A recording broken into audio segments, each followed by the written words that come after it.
everyone. Oh my gosh. Somebody unmute and turn your camera on. I feel lonely. Yay! Oh, there's the beautiful faces.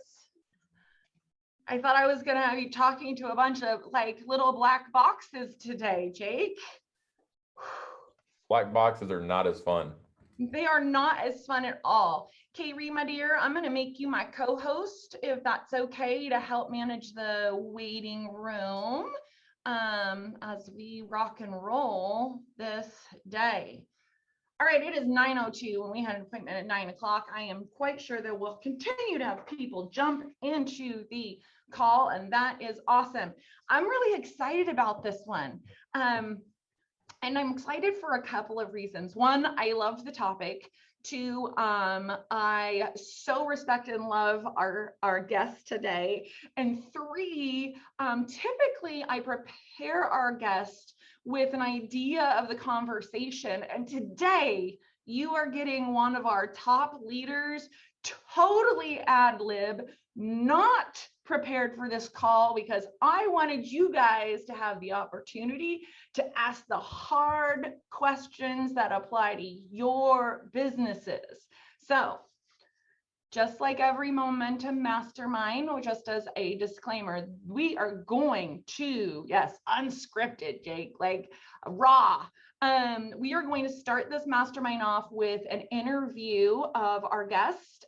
He's going to give us some tactical things. And most importantly, today, we are going to open up the conversation to you guys. It is being recorded, so you can go back and rewatch this and pick up anything that you may have missed in the original thing. The next thing is, this is on our Momentum Masterminds. Like many of you guys already know, although we love having people on the call, we also want to make sure this is an actual mastermind, which means participation, and that works a whole lot better when we have your cameras on, as long as you are dressed appropriately, so that we know that we're actually interacting with real life people. So if you are able to do that, please do so. Thank you. Awesome. You ready to rock and roll, Jake? Do it. Okay. So let's get real. You launched your business in what year? I always forget. I think I've been in it licensed 8 or 9 years. So around 2013-ish. Colorado was, I mean, definitely out of the bubble bursting, but it was way more balanced. Like my first year in the market there, it wasn't uncommon to have a house on market for 30, 60, even 90 days was kind of normal. Yeah. So for those of you, most of you are going to be new to this, to the real estate, right? Like the very bottom of the last recession was August of 2012 here in the state of Oregon, right? Like, and that's the boop at the very bottom of that trend. So in 2013, Oregon and the country were starting to like see the recovery of that period. So an interesting and fascinating time to come in. We still had foreclosures, we had short sales, we had a huge amount of inventory everywhere. Right? So Jake, paint him a picture of your first year in real estate. What did that look like for you? It was terrible. And I don't mean that, I don't want to discourage you guys. So I always tell people a caveat with that. So my first year in real estate, I joined a small independent brokerage. A friend of mine owned it. I'd known him for a long time. So I jumped in with him a year in, well, 11 months into the business, going on to my 1-year anniversary, I had sold 0. That was painful. I really needed, my family was financially really struggling that whole year. And when I went to him and said, hey, I need support, I need training, I need something. Some of you may be, this feels weird, I feel old. Some of you may be too young to remember these things. He handed me literally one of those crunchy plastic binders that was like full of like 8 cassette tapes. That was called Star Power by Howard Britton. And it was like copyright 1991 or something, 30 years old. And I just looked at him and went, this is really it? Like, this is all you've got for me? I don't have a cassette player, number one. Number two, this stuff is 30 years old. Like, what? So I left the brokerage, needless to say, and I interviewed around. I ended up at Keller Williams. My first year at Keller Williams, which I kind of count as my real first year in real estate, I sold 21 homes. So you went from zero, goose egg, and a painful year, right, to 21 homes in your second year. Correct. Yeah, I came to Keller Williams like mid-year, the year I made the transition, because I got licensed in the middle. So like the tail end of that one like partial year, I sold I think 7. So just a little over 1 a month. But my first full year at Keller Williams, I closed 21. So you essentially lived your first year in real estate twice, right? Which is great. And we talk about this a lot with people that if, so a lot of people will say to me like, hey, I've been in real estate 4 years, and I look at them and we talk about their challenges. And I said, have you, or have you just lived your first year 4 times? Right? And that's really important, because that leads us to, Jake, tell us, right? Like that is an astronomical difference. Yep. Well, and then two years after, so I came to Keller, my year 1, I sold 21, second year was 18. My third year at Keller Williams, we catapulted to 51 transactions. So can I ask a clarifying question? Leslie, living your first year 4 times, what does that mean? What makes it your first year 4 times and not your consecutive years? I think that is the secret sauce, right? So let's ask Jake. What did you do, right? Like, what was the difference maker? What was the most important thing that you implemented to change your numbers that dramatically, so you didn't relive that first year again? Yeah, so some tactical things. When I came to Keller Williams, I was dying for support and training, which we kind of do really good at that. So I jumped into productivity coaching. I jumped into Ignite. I actually did Ignite twice back to back. And I signed up for Bold as well. So I mean, I literally was like, okay, I had to make it work. Like I didn't have an option. I didn't have and I should mention this in case you're in this boat. I was dual career when I sold 21 houses. So I guess really when somebody asked me the other day, I have been dual career my entire real estate career, except for right now and one other 1-year stint. Interesting. I think that's really interesting. I love that you use the word, you guys hear this, dual career. In our opinion, there is a big difference between I'm a part-time agent and I'm a dual career agent, right? Like those are 2 wildly different conversations and mindsets. But Jake, I'm not going to let you, I'm not going to let you get away that easy, right? So what? You got a coach. Yep. So what? You went to Bold. So what? You went to training, right? Like we all know that there at Keller Williams, you can be in trainings if you so choose to, as much and as often as you want. Is that really the difference maker? Or was there another piece to that helped you hit those numbers? Well, I mean, I would say those were the tactical things that I did. Now doing that. So again, you kind of mentioned, and I've been to Bold 10 times now. I don't know, maybe 9. So the Bold laws kind of resonate with me way more now than they did when I started. But there's one, if you've never been to Bold, that says the way you show up and the way you participate or show up in here is the way you show up out there. I think that was a key. Like when I got into all of those things, like I didn't have the option for it not to work. I mean, like literally, guys, to give you a picture of this, some of you know my story. Like my wife was going to the newspaper dumpster after print day to go get the extra newspapers so she could get the extra coupons out of the dumpster. And that was to go along with WIC and Medicare or Medicaid and food stamps, and like there wasn't a not working option. I had 4 kids at the time. I have 6 now. I mean, I had 4 kids and a wife that were like, I had to make this work. I didn't have an option. It's amazing what you can accomplish when you have no other option, right? Yeah. And yet right? Equal opportunity, unequal rewards. So you went to these classes, and one of the big things, and carried back to your comment or your question about what does it mean to relive your first year multiple times. And that's going to come down to, in my opinion, and Jake, I'd love your feedback on this, is number one, implementation, right? Are you committed to not only get the education, to get the training, but to also take that and implement it into your actual business to make a change, right? 94% of the people who sit in a class will never actually take the information and apply it to their business. And they wonder why it's not working. Number two, and this is where we're going to go because Jake has become the master of this. And if you haven't had an opportunity, he teaches a lunch and learn every week now, Jake? Yep. Every week on models and systems. And that's the second thing is one, like I'd say, one, get the education. You don't know what you don't know. Two, implement it into your business. And three, make sure you're using systems and models. Otherwise, you're just entrepreneurial.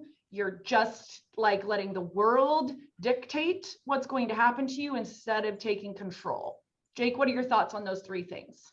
Yeah, I'm going to get fancy on you, Leslie. Watch this. I've got a second camera set up. So check this out. Boom. How you like that? Yeah. So basically what you're kind of talking about, right? We start here, and then it's that typical ceiling we see in one thing. You know, we go along, we bump along, we're entrepreneurial. Oh, this gets hard. We're either going to bail out or we're going to break through. Which one? Right? I was at that like breakthrough moment, and it was either I have to make this work. I literally told my wife, said, I'm going to go get a job at Bass Pro Shop because I need a paycheck. And she said, don't do that. You can do this. And I pushed through.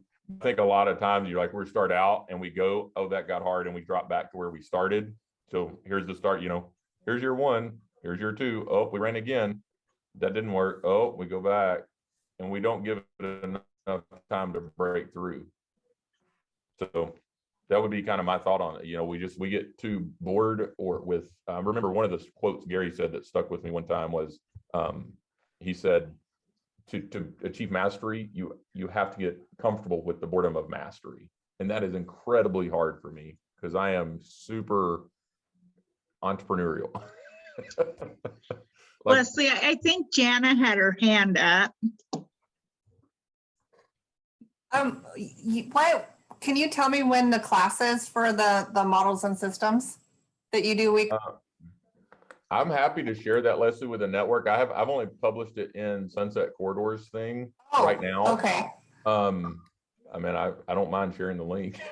I just started, we're trying to adjust to this like hybrid world. So I just started like throwing that link out, and now I have people in the classroom and on Zoom, which is a world, but it's fun. So, I mean, I'm happy, Leslie, if you want to pass the link along, I can share it. I love that, Jenna. We'll make sure that we share that link. And what do you call that lunch and learn? So I do it around a rotating set of topics. So like the first one in the month is MREA models, but I'll take like this month, for example, we did had conversation around lead gen, but we took it down to like a very practical, how do you claim mind share with your consumer? Because I think it's like page 134 in Millionaire Real Estate Agent. They talk about getting mind share, some interesting stats they found back then. So, and then like the second week is 6 personal perspectives. So like next week, we're going to talk about focusing on your 20%. The third week, I do one on teams.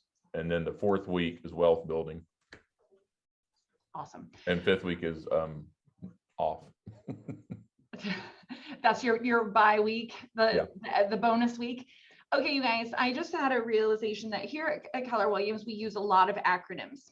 Yeah. And so before we move forward, I want to make sure that we're all on the same page. And once again, I want to make sure that we remind everybody that this is an absolute safe place to learn, right? You are in the trust tree, in the circle of safety. So if you have any question, please raise your hand, put it in the chat box, unmute yourself, even if it's as simple as what the heck are they talking about with that acronym?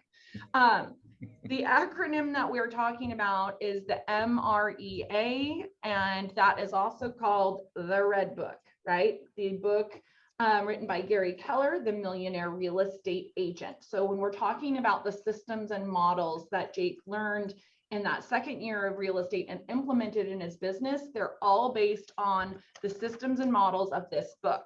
If you have not read it, I highly recommend it, and then read it again and again. I also recommend the physical copy of the book, not the audio version, because there are charts and graphs in here that are really important to implement as you go. Stacy, hand up. Oh, you're on mute. Unmute, Stacy, so we can hear you. Here, I'll. We can't hear you, Stacy. Can you unmute for us? Oh, no. My hand was up, or is there two Stacys? There's two There are two Stacys. Stacys. Oh, Sorry, sorry. Stacy. Stacy Vada, while you are figuring that out, let's keep rocking. So let's go through that. Real quick, Leslie, if you get a chance to get the spiral bound MREA, I love it because it's tabbed. So you can easily like quick reference stuff. I love this version. As you can see, I have notes like all in it. And I have like 100 of them. And my problem is I keep highlighting and sticking them, and then I give them away. So some of you may have been, you know, blessed with a Leslie note copy. Looks like Stacey, you are Stacey's. unmuted. Let's hear it. So I just want to say, I totally agree with Leslie. I have the book as well and have it all marked up. However, I also purchased it on Audible, and I probably listened to it 6 times at least, like just when I'm getting ready in the morning for work. And I am a huge proponent of both because, you know, you can get through it obviously a lot faster when you're just listening to it. And I just think you can't hear it enough times. So I would recommend both the book and the Audible.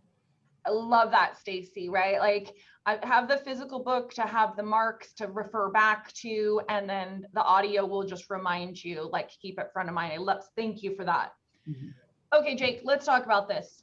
Yep. Year 2, you knew something had to change.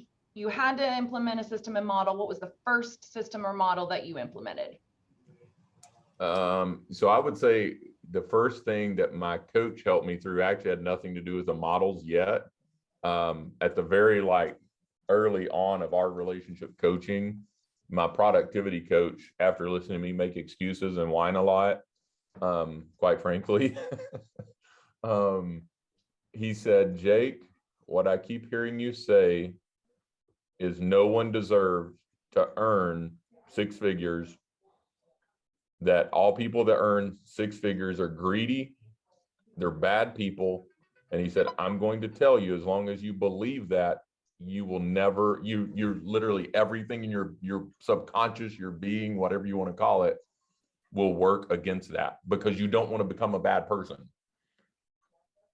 And like, I literally had to grapple, and I looked at him and I went, you're right. I do believe that. And I did. I don't now, but I did then. Because no one in my family had made that money. I mean, I spent several years of my life growing up in trailer parks. My mother was literally a drug dealer at one point. Both of my parents were addicts and alcoholics. So like that world was, so he had to help me work through that of like, hey, you have some severely limiting beliefs around money and earning money. So I couldn't, so that was like before models ever happened for me, that was like a big, like,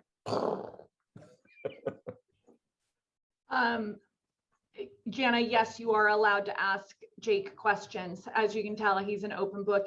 And Jake, thank you for saying that, right? Like so much of our success is mindset. And And so often we're conditioned to believe a certain way. And this is also something that you probably approached in Bold, and it was a big aha for me and Bold as well, is our limiting beliefs around money, and do we deserve it? And is money the root of all evil, right? Or is money good for?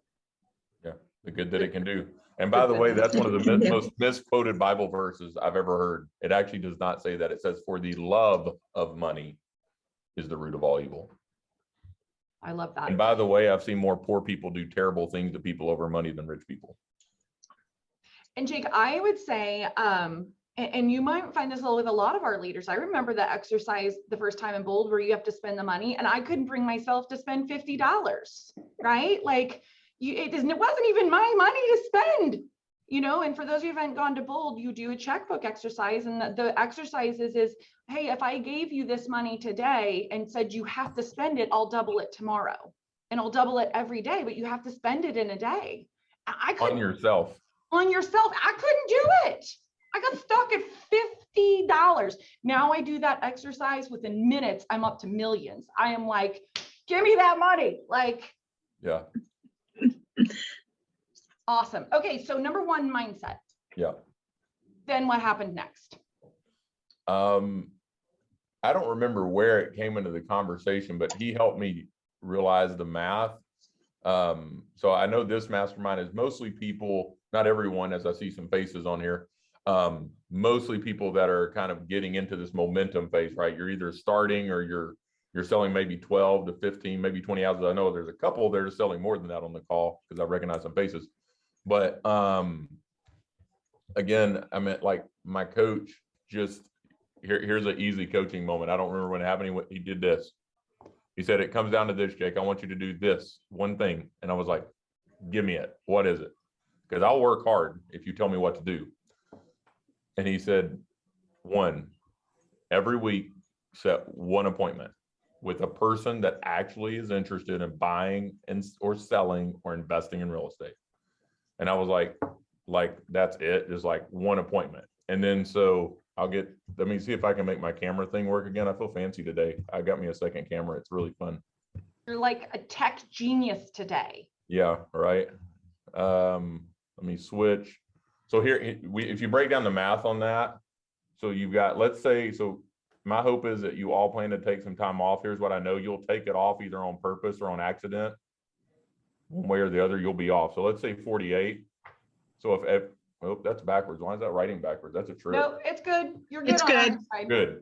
On my end, it shows it backwards. So 48 appointments. If you did one a week, you would get 48 if you took 4 weeks off in the year. What if you were terrible at conversion and you only converted half of those appointments? How many, what's half of 48? 24. 24. So if you only converted half of those, you would get 24 clients. And in this market, I mean, you should be able to convert 70 to 80% of that to a closing, right? So somebody do, what's 70% times 24? So 24 times 0.7. 16.8. So 17 transactions. What's your average commission check in this market? Roughly? Well, depends on which market. Let's make it easy numbers. Let's just say 10. Yeah. In Rural Metro, you're like 15. Southern Oregon, you're probably more like 10. So 10 makes it easy. And again, like when he did this, I was like, that's the easiest thing. What in the heck? Like, and this conversion rate, by the way, they actually show, even with all the pressure in the market, that conversion rate's more like 70%, not 50%. About 70% of consumers will hire the very first agent they meet with. So if I can, so basically what he helped me realize, if I get in front of 48 people this year, one a month, or one a week rather, I have a very good shot at closing 24 transactions, which should pretty easily convert to 17 closings, which should pretty easily convert to 170 grand. So I have a quick question. So I love that. I love that idea of, you set one appointment every week. But my question is, like, because I'm meeting people at open houses and they're my leads, right? And I'm getting people who are interested, and then I'm following up text, email, call, right? And then nothing is happening past that point, you know, like so that's kind of been a block for me, is trying to get over that hump of how to follow up successfully in a way that is going to lead to those appointments. So any advice on that? Yep. So I had a couple of things I did. One, my coach challenged me to commit to a minimum amount of phone calls I would make every single day. And I had to write those names down and bring them to him. So I don't remember the exact number. I worked my way ultimately up to a 20 call a day standard. I think we started with 10 a day. So I had to actually call, not text or any of that. So I had to call 10 people every single day. Honestly, I have never, and this sounds terrible even at this point that I don't do this still. I still don't have like an amazing drip campaign system. We use Command to run our team today. We do have, I think, all of our databases on a monthly market snapshot drip campaign because that was pre-built and easy. We really don't have a great drip campaign. So for me, it was usually phones. So I think I started at 10 and I worked my way up to 20 calls a day. And open our three legs of business when it comes to lead generation are sphere of influence, open houses, and then internet, pay-per-click stuff through Facebook, through Command right now. That's all. Okay. I hand up. Oh yeah, Jana, go ahead. Oh, that was kind of one of my main reasons for coming here today, because I went to another mastermind yesterday and they're like, you know, if you were calling 10 people today, you know, now you want to call 20 people. Who are you calling that you can call 20 people a day, 5 days a week, 4 weeks a month? Because I have my sphere of influence. I'd really be bugging them. And I've been in this a long time, but I have my core people that, you know, on my list that I send out newsletters to and all that stuff. But if I called, I mean, I'd be calling them once or twice a month. If I literally were calling 20 people a day, where do you find all your people to call? I love that you asked that question. So I'm gonna actually ask a question back. Okay. People that have cell phones. I love this question. Open your cell phone up if you've got it with you. It's okay. Scroll down or up. I forget which way it is, depending if you have an Android. I'd love for you guys to put in chat how many contacts you have in your phone. Well, it looks like a lot. I forget, the number's usually at the top or the bottom. I don't Oh, remember. let me see. It's at the top on an Android. I have an iPhone. Oh, 1,224. So if you called 10 a day, that'd be 122 days of calling. Oh, yeah.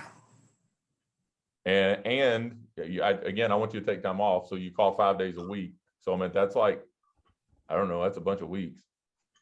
So my question is, okay, there's a lot of realtors on here, Yep. obviously. Yep. Do you call them and make contact with them just to keep that rapport, or do you just keep those off? Yeah, I mean, I wouldn't call realtors. Here's the reality. I mean, I do that kind of fun just to illustrate, because I get that a lot when I taught Ignite, was like, oh, I have no one to call, really. But another thing, reality is, I'm going to go on a limb here. You're all realtors. How many of you met someone new yesterday that you talked to another human in some format on Facebook or whatever that you've never met before yesterday? You commented on a post, you gave them a call, you bumped into them at the grocery store. So, right, we're all meeting new people. So theoretically, what should our database be doing? Growing. Getting bigger. Now, if it doesn't, like, we got to go back to the lead generation rules in MREA and go, you've got to feed it, meaning you got to put people in it, and then you got to cultivate it, right? So I would say, hey, if you've called all of your people, because I get that, I had that same objection. That's why I understand where you're coming from. You got to go meet more people. Like my wife, honestly, my wife is like extraordinarily extroverted. We run our team together now. She runs it day to day. But what I found with her, I'm like, dude, I'm so jealous. Like, I had to put effort into calling Like, she's literally in the grocery store line, like, hey, what do you think about the real estate market? Oh, hey, here's my Keller Williams app. Boop, boop, boop, share text. Hey, Jenna, I'll call you in 2 days and you tell me what you think about my app. Like, we're out at the park and she's like, some people are running around with their kid, right? And we're like, she's like, hey, I'm gonna go talk to them. And I'm like, how do you do that? Like, it's kind of weird. I was the cold calling guy. Like, I called all the internet leads. Can I share? I attended my first Bold this summer, and in that Bold system, they give you a worksheet, and it literally goes through the people in your life that you have interactions with. And I'm telling you, there were people on that list that I had so many ahas. I'm like, oh yeah, that person doesn't know I'm in real estate. Why doesn't that person know I'm in real estate? That person is the guy at my Jiffy Lube that takes care of my car on a monthly basis, that sees about 100 cars driving through there every day. And if I'm his favorite realtor, guess who he's going to recommend when somebody's having a conversation with him while they're getting their oil changed? So that Bold was amazing. Yeah, that's what I meant. Some of those activities, if you're like, hey, I'm struggling to like get enough people in my database, do the business to business stuff. So like all of you frequent restaurants, car repair shops, the dentist office, doctor's offices, like accountants, you have your favorite places you go. Like, just literally call them. Let's say Alan is a local business owner. I just call Alan and say, hey, Alan, this is Jake Norman with Keller Williams. I'm one of the agents in the community. I really want to support our local businesses. And I know you're one of the best business owners in the area. Can I come by, interview? I'm going to put it all over my Facebook page. I'm going to blast it out to my people because I want to support your business. Now, what's the likelihood Alan goes, no? Yeah, Jake, can I break through? And I would love to say this, like this is another breakthrough limiting belief thing. Guys, if there are people in your world that you pay money for a service, you should have them in your database and you should be asking them for a referral. After all, you're their client paying them, and you're also a business owner as well. That is mutually beneficial, and align yourself with the business owners that think like you do, and you can have a reciprocal relationship, right? Yeah, we literally, everybody you pay money to. Yep. Just last week, we were in Colorado so for those of you that don't know, I actually have a real estate team in Colorado. I live in Oregon. We're selling houses in Colorado from here. But while we were there for my daughter's wedding last week, we did an event, a pop-up event with a local business owner, one of our favorite frozen yogurt shops. Cost us like a couple $100 because he gives us a discount, and we got to connect with 150 people in the community. So Jake, can we and by the way, he said, oh, by the way, I'm selling my house next year, moving to Georgia. You guys are going to be the people I call. Awesome. Because we support his business. Jana, you had some awesome questions. You guys, I always want you guys to walk away with some practical, applicable knowledge. So I'm going to stop for a second, and we're going to take some of the bits of this conversation and we're going to relate them to the model that you will be implementing. So does that okay, you guys? Does that work? So you can like actually put this in action. And I'm going to put something in the chat box that is going to make your life so easy. So number one, the first thing Jake said was mindset, right? And that can be a coach, that can be an accountability partner, that can be accomplished in a lot of ways, right? Know that you are not alone at Keller Williams, and don't be afraid to ask for help. Number two, he said, I did the one, right? One appointment a day. Well, I just went for one a week, Leslie. Just one one a week. Sorry, one a week. How that is the model that we call the economic model. And I'm going to show you something with that, right? And then, Jana, you asked a great question of like, who do I call to get that? That is called the lead generation model, right? The next step is what is my budget to market to these people, advertise to these people, set up systems, models, etc. That is called the Jake, what? Oh, I just totally got my spot. My audio paused for a minute. Oh, so when we talk money, that is the budget model. a budget model.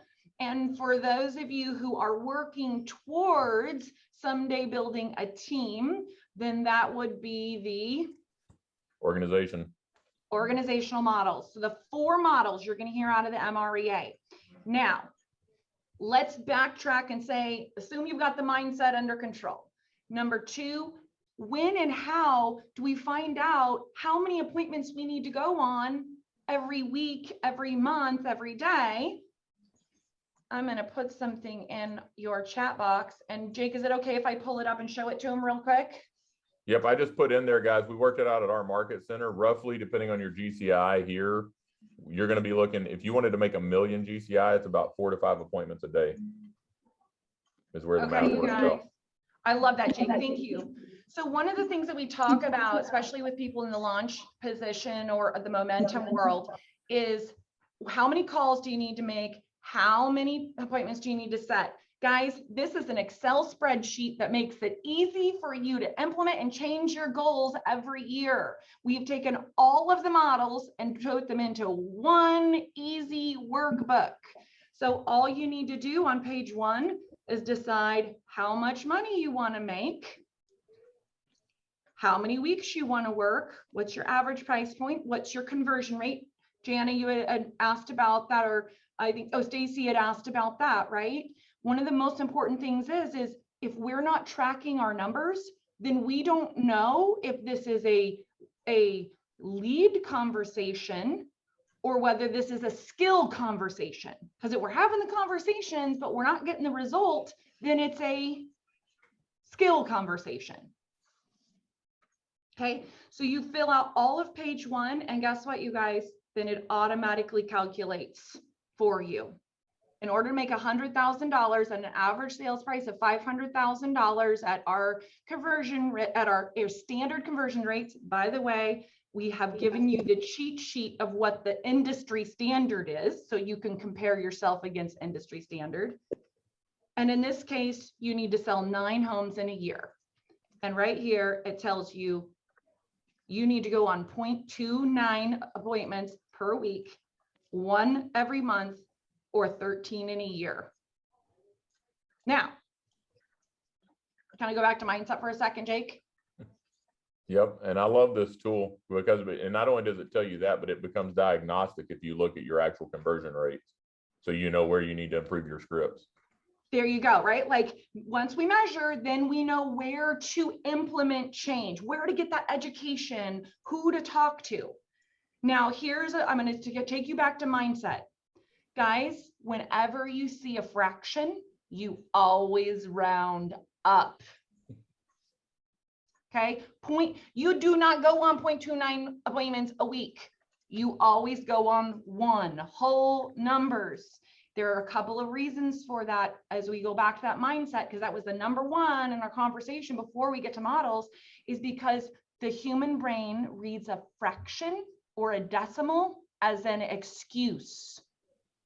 It's okay, I didn't go on an appointment this week. I'll make it up next week. There is no makeup. Right? Now, instead of practicing a habit of hitting our goals, we are actually enforcing a habit of missing our goals. Now, back to your question, Jana. Here we go. In order to sell 9 homes, this is how many people I need to have in my database in order to accomplish that. It just factors it all for you guys. And to sell 9 homes, if you have them on a proper touch campaign, guess what? You actually only need 54 people in your database. Now, this also goes on to your budget model and then org model later. So I just wanted to share that with you guys today so you can take the pieces that Jake's saying and take it out of conceptual and put it into practical. And I would recommend that you, once you go through this exercise, or if you're struggling with this exercise, reach out to a productivity coach, reach out to an associate leadership council member in your market center, reach out to your team leader, right? Like go over those numbers. All right, Jake, what do you think about that? Good tool? Yeah, I mean, like I said, the economic model not only defines your target, but if you start really watching your conversion rates, do I need to improve my buyer consult script? Do I need to improve my appointment setting scripts? Like, you can get really diagnostic with it. And I mean, guys, here's the thing: 8 years in, I'm still figuring all this out, mastering it along the way. I think it's an endless pursuit of just getting better. Right? Like, I have by no means arrived. There's still things I want to achieve and knock down.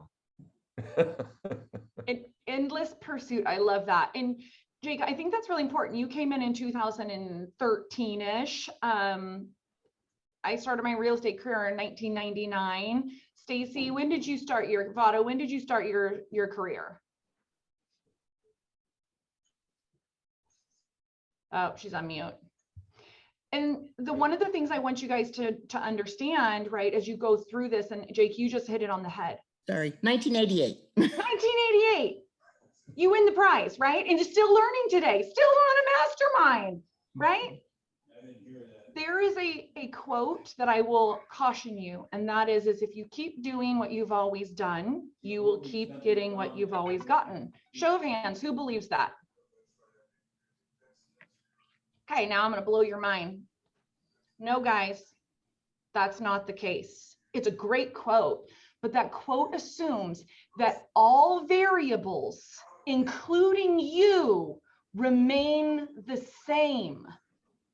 Now, do we live and work in an industry and an economy and in a social environment that remains the same?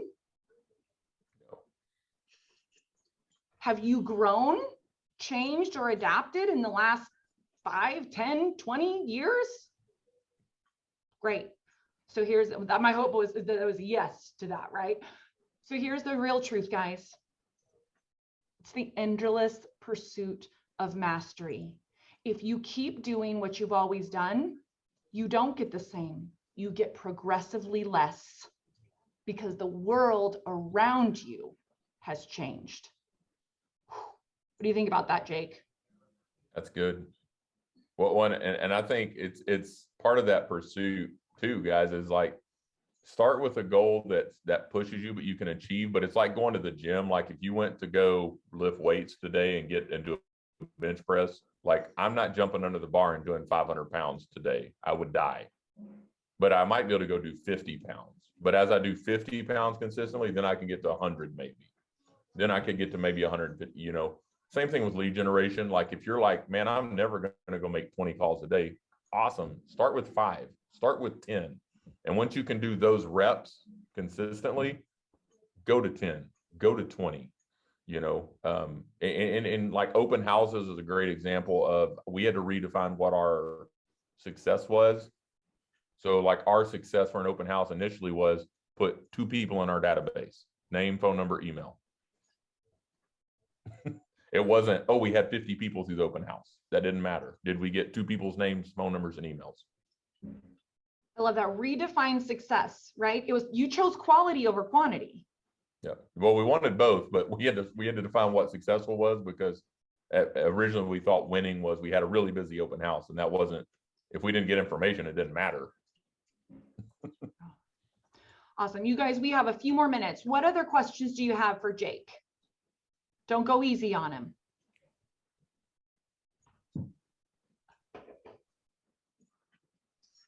So Jake, I have a question. Yep. What do you think that was that pivot point for you, where you were able to, what did you let go of, or what did you trade to get past those 5 phone calls a day and step into that next level of phone? Because we all want to get to the next level, right? We kind of mastered where we're at. We want to get to that next level. So was there something, was there a trade-off? What was your big aha? What helped you get there? For me, it was the accountability of my coach. I literally had, and I still do it. And now my goal is 20 calls, and I don't always make 20 calls because that's not as easy for me now. But so in my coaching, I had to show up with literally a piece of paper with my log with the names of the people I called, and just the way, and it's just the way I'm wired. Like, I hated showing up with my coaching appointment and having to own the result that I didn't hit the goal. Like, I hated having to put that in front of my coach and go, Joe, I did not make my 10 calls a day. I just didn't like it. Like right now, I do it when I don't get my 20 calls in. I don't like it. Like, my goal now is to set 2 appointments a day, and I don't always get it, and it frustrates me to no end. I'm going to push you, Jake, because you know what? Sometimes you guys sit on these calls and you're like, do people actually do what they're telling us? Jake, do you report your numbers every day? Yep, I do. And I hate reporting zeros. Yesterday, I made a ton of phone calls. Yeah, I sent a ton of texts. I sent a ton of emails, and I still set 0 appointments. I was so frustrated. And the reason I wanted to end on that, you guys, is because this is an individual who had to change his mindset, right? Like, this wasn't an easy path. He chose to change the mindset. He chose to get the education and knowledge, and he chose to implement it. And he chose to hold himself accountable to those numbers. And here's the truth, guys. The first person we're willing to disappoint is ourselves. So usually self-accountability is not enough to help you hit your goals. And that's why he's saying, I had a coach and I had to report my numbers. He chose to report his numbers because his goals were that important to him. When it's got attached to a big why, like really, I mean, like in that moment when I was at that point in my career, like it was sink or swim. So I mean, now my goal has to get bigger. So it pushes me to get bigger, because now I'm, so that big, it has to mean something. I love that. All right.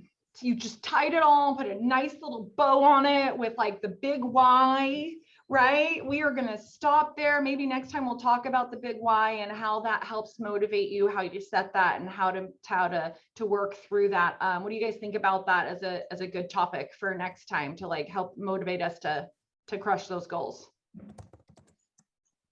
Love it. All right, you guys. Thank you for coming. If you want to go back and pick up any of this information, we will post this on kwtechhelp.com. I see a lot of you already clicked on the Google spreadsheet. If you do have any questions about it, please reach out to our leadership team. We are here to help you in crushing those goals. Thank you all for coming, and have a powerful day.